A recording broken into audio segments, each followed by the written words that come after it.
Pangyarihan sa lahat, pangyayari ng lahat ng bagay, lahat o Diyos, ang aming itinatangkilik, Panginoon, lalo tigit, Lord, ang lugar na ito, ang tahanan ito, Panginoon, na pinagawa mo, Diyos, upang ito, Lord, ay magamit ng iyong mga anak, Panginoon, upang magkaroon, o Diyos, ng matindi na paniniwala, pananampalataya, Panginoon, kaya, Lord, dalangin ko, Diyos, na ikaw ang kikilos, Panginoon, mula ngayong lukuban mo, ang bawat isa, ng iyong banal na Espiritu, Panginoon, ang kami, Lord, ay patuloy na maglingkod, magpuri, magpasalamat, Panginoon, sa iyong dakilang pangalan. Salamat, O Diyos, sa iyong pag-ingat, Panginoon, na hinatid mo kami na maluwalhati. Kami, Panginoon, ay sama-sama dito, Lord, na magpuri, magsamba, magpasalamat sa iyong mga ginagawa at gagawin mo pa, Panginoon, sa lugar nito. Salamat, Lord, sa iyong lingkod at ginagawa, Panginoon, sa lugar nito, lalo tigit ang iyong lingkod, Panginoon, na mag-asawang pasturhan, Pastora Chi, Panginoon, na patuloy, Panginoon, na sila ay pagharian, lukuban, ay mapangyarihan, na sila, O Diyos, ang patuloy na matatag, Panginoon, na bilang haligi, Panginoon, ng templong ito, Panginoon. Lord, salamat. Yamang ikaw, Panginoon, ang magabay sa kanila, ang maasa kami, na patuloy, Panginoon, na magtagumpay ang lahat ng bagay, Panginoon. Lord, nagulay, Panginoon, ang mga naritulog ng mga anak mo, O Diyos, kung saan-saan pinalagumulan, malayo man, malapit, salamat, O Diyos, na sama-sama po kami, Panginoon, na magpuri, maglingkod, magpasalamat sa iyong dakilang pangalan, O Diyos. Salamat ulit. Kaya sa inami, O Diyos, pinagkatiwala ang lahat, ano pa man, Lord, ang gagawin. Ikaw lang, O Diyos, aming pag-asa, sandigan, Panginoon, dahil po sa dalang amin, wala po kaming kakayanan, wala po kaming kaaraman, maliban, Lord, ang iyong banal na Espiritu, ang siyang magbigay, Panginoon, o palaas sa aming mga puso at isip, na ito, Lord, ay may sagawa ang bawat isa sa amin. Salamat, Lord. Kaya sa inamin ito, pinagkatiwala ang lahat, ganun din, Panginoon. Sa pagbasa na ito na ng salita, Panginoon, upang maunawaan ang bawat isa, kung paano, Lord, maghandog, Panginoon, ang templong ito, Panginoon, na pinagawa mo. Dahil kung wala ikaw, Panginoon, na hindi po ito yung nangyari, Panginoon, na sa kaplanuhan mo, Panginoon, kaya ito, Lord, ay nakatayo, nakita ng marami, Panginoon, na ikaw, O Diyos, ang patuloy, Panginoon, na naghahari, Panginoon, ang kumikilos. Alam po namin, Lord, na lahat, Panginoon, ang bagay ay sa ilang nagmumula. Kaya salamat, Lord. Kaya sa hapon ito, sama-sama po kami, Panginoon, na mag-alay, Panginoon, ng templo ito na pinagawa mo sa lugar na ito. Salamat sa iyong papurihan sa pangalan ng Jesus. Amen. Tayo magbasa ng banal na kasulatan. Hallelujah. Pagkatapos ng pagbasa na ating banal na kasulatan, ito po ay sama-sama natin na ipanalangin nyo yung mga ating mga lingkod, mga kasama natin, hawakan natin ang mga haligi, yung mga sulok-sulok ng mga kagamitan ng tiplong ito na pinagawa ng Diyos. Sige. Malabo ang aking mata. Purihin ang Diyos sapagkat siya'y dakila. Purihin ang Diyos sapagkat siya'y napakabuti sa bawat isa. Ito po ang nakasaad sa pangalawang kronika 7:15 hanggang 16. Babantayan ko sila, kapakinggan ko ang mga panalangin inaalay nila rito. Pinili ko at iniungkol ang templong ito upang dito ako sambahin magpakailanman. Lagi kong babantayan, mamahalin ang templong ito magpakailanman. Lord, salamat po sa iyong salita. Amen. Kung magbalik. Ialay ko ang lahat sa iyo, Kristo. Ialay ko. Hallelujah. Oh, hallelujah. Kiyali.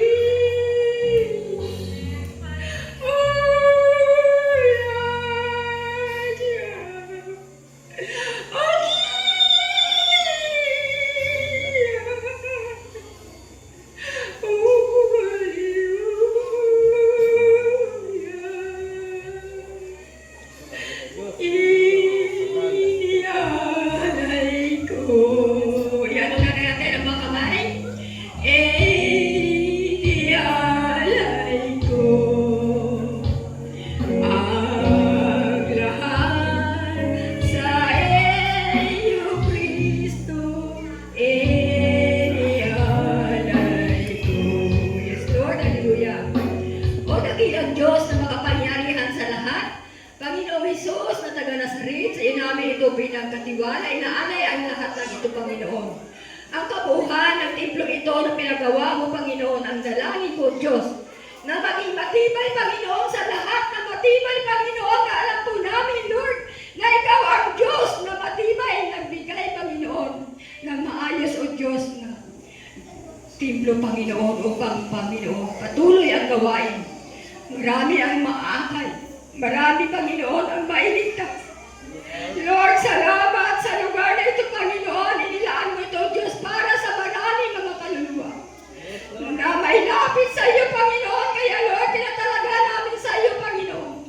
Mula bubong hanggang mga haligi, mga dingding, bintana, ano pa man ang mga kagamitan. Sa iyo, Lord, namin tinataas, Panginoon. Narinig mo, Diyos, ang aming mga panalangin. Alam po namin, Lord, na ganito ka, Diyos, sa aming kalagitnaan. Kasama ka namin, Panginoon. Hallelujah. Oh, hallelujah. Alam po namin, Lord, na yung milyong anghel ay narito, Diyos, sa aming kalagitnaan, sa aming mga puso. Oh, hallelujah.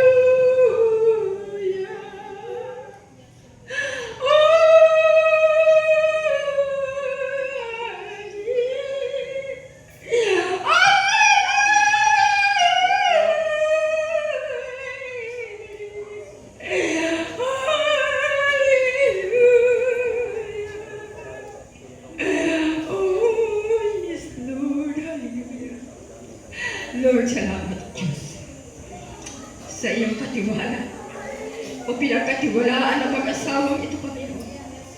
Kung paano, Lord, matibay ang templong ito. Mas matibay sila, Panginoon, dahil sila, O Diyos, ang iyong pinangahawakan lagi, Panginoon. Ikaw ang Diyos, nakakaalam ng lahat. Kaya, Lord, salamat. Lalo higit, Lord, ang kabuuan ng templong ito, Panginoon. Sa likod man o kung saan man, Panginoon, sa iyo namin tinatalaga. Hallelujah. Ito, Diyos, ay nagawa sa mga kaplanuhan mo, Panginoon, hindi sa kagustuhan ng tao. Salamat, O Diyos. Lord, napakahirap isipin kung saan, Lord, ang ginamit ko, Panginoon, sa lugar na ito na tumulas sa hallelujah, sa Korea, Lord. Wala kang katulad. Ikaw ang Diyos na nakakaalam ng puso't kaisipan. Kaya salamat, O Diyos, alam po namin, Lord, na ikaw ang laging manatili, Panginoon, sa lugar nito. Alam po namin na marami kang mailigtas na mga kaluluwa sa lugar nito, Panginoon. Lord, salamat sa lahat ng mga kasuluk-sulukan ng lugar nito, Panginoon, kung saan man dako. Kaya mo, Panginoon, na dalhin dito, O Diyos, upang sama-sama kami mailigtas, Panginoon, sa iyo. Dahil po namin, Lord, ito'y panahon na, Panginoon, na kami, Lord, ay naging matibay.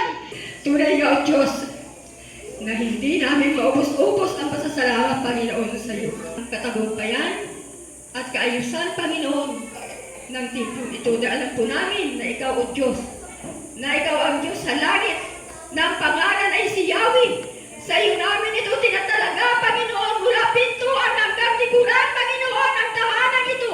Ang templong ito, Lord, na pinagawa mo upang marami, Panginoon, ang mga kaluluwa na may pasok dito sa lugar na ito, Panginoon. Oh, hallelujah. Wala kang katulad. Kaya dapat kang purihin, dapat kang sambahin sa Espiritu at katotohanan. Dahil ikaw ang Diyos na totoo. Ikaw ang Diyos na hindi nagkulang. Kung kami man nagkulang, ikaw, O Diyos, ay tapat sa mga anak ko, Panginoon. Salamat, O Diyos, maging pangangailangan sa lugar nito. Alam po namin na naihanda mo ang lahat, Panginoon. Salamat, O Diyos. Hallelujah. Oh, hallelujah, Jesus. Wala kang katulad. Hallelujah, Jesus. Salamat, Lord. Inaangkin po namin, Panginoon, at tagumpay na ang gawang ito. Tagumpay na ang gawain, Panginoon. Ngayon pa lamang, O Diyos, ikaw na, O Diyos, aming naasahan na ikaw maghari. Hallelujah. Salamat, Lord. Magandang hapon. Kung ano pa, Lord, ang gagawin ng iyong mga anak, Panginoon, dalangin ko na ito'y matapos na matagumpay. Dahil kasama ka namin, Panginoon. Salamat, O Diyos. Sa iyo ang kapurihan, kadakilaan, pasalamat, sa tanging pangalan ni Kristo Jesus, ang lahat narito, sumigaw ng malakas na Amen! Purihin ang Panginoon. Nais kong mamasdan ang iyong kagandahan. Nais kong manahan sa piling mo kailanman. Ang ibigin ka ang siyang nais ko.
Let's pray.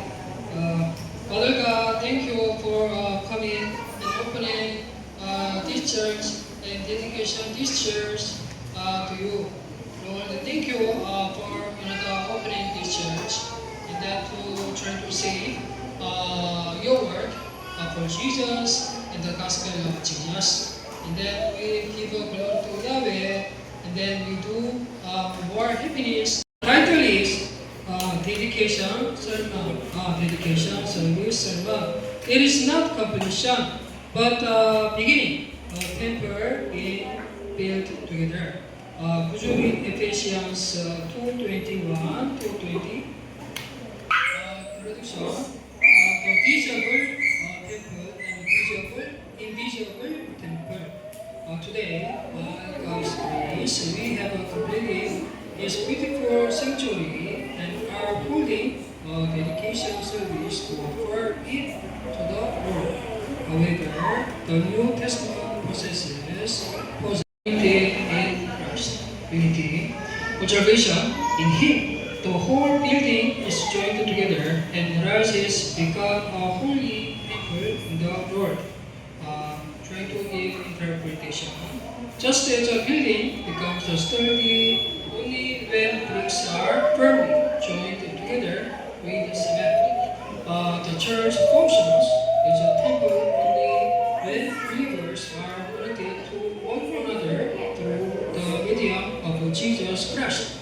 The external building may be completed, but the connection of love among believers must continue.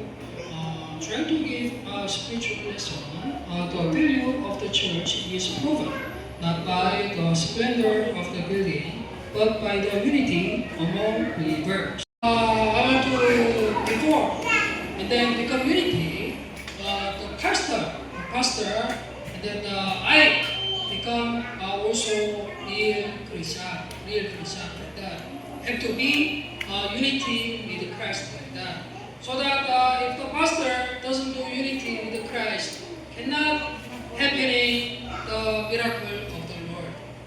That is, if you mean, if you deny oneself, and then if you find what is the cross from the Lord, and then if you follow Jesus, and then the Lord give you, the believer's signs of God presence. Salvation, you also are being built together to become a dwelling place for God in Spirit. Verse 22. Interpretation. If the Old Testament temple symbolized God's presence, Shekinah, the New Testament temple is God dwelling among our community in the Spirit. Dedication was beyond here. The administrative procedure of transferring ownership to God. It is a declaration of God's will within His place in our gathering spiritual lesson. The church should not be a place where human voices are loud. Construction in progress, maturity. Observation, we are being built together. Interpretation, the original Greek indicates that this process is in the present tense. Even if the construction of the building is finished, the building of the temple of our souls does not cease until the day the Lord returns. We must be carved and refined by the word every day. Trying to give a spiritual lesson. The dedication service is not the end of construction, but the commitment of a full-scale spiritual growth and mission. A pillar of truth that becomes the light of the world. Today we dedicate this temple. This house is now the church of living God. And the pillar and the foundation of truth, we hope that the word proclaimed here will awaken the world, and that the prayers offered here will open the gates of heaven. When we are connected to one another in Christ and built together in the Holy Spirit, this temple will truly become a dwelling place that pleases God. Ephesians today. We have built this beautiful sanctuary to offer to you, Lord. Please be present here. Make the walls of the building firm, and make the hearts of the saints gathered within even more tightly connected by the love of Jesus Christ. Although the construction is finished, may our faith be revealed from this moment on, and may this sanctuary become a channel of life that radiates the light of the gospel to this local community and the nations. We pray in the name of Jesus Christ, the head of our church. Amen. Jesus, everyone in this church. Jesus, inside of you, everyone in this church. Jesus, divine family, everyone in this church. Jesus, the faith family, everyone in this church. Jesus, the spirit family, everyone in this church. Jesus, the food family, everyone in this church. Jesus, the mind family, everyone in this church. Jesus removes darkness away, everyone in this church. Jesus removes darkness in everyone in this church. Jesus let the light be open, everyone in this church. Jesus please everyone in this church with the fullness of the light, with the fullness of the healing, with the fullness of the power, with the fullness of the strength, with the fullness of the Holy Spirit and love. And with the prosperity and successful anything in Christ. In Jesus' name I pray. Amen. So, Narito po tayo. Kamusta daw po ang ating mga katawan? Ha? May mga pagod po? Wala po ba? Ayan, mga sakit-sakit ng katawan. Amen. Ayan, so, kaya may palapakan po natin ang ating Panginoon. Amen. Ang Diyos, walang katulad mo. Lahat ng tuhod sa iyo ay luluhod. Lahat ng labi magsasabing ikaw lamang, Jesus, ang Panginoon. Lahat ng tuhod sa iyo ay luluhod. Lahat ng labi, lahat ng labi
but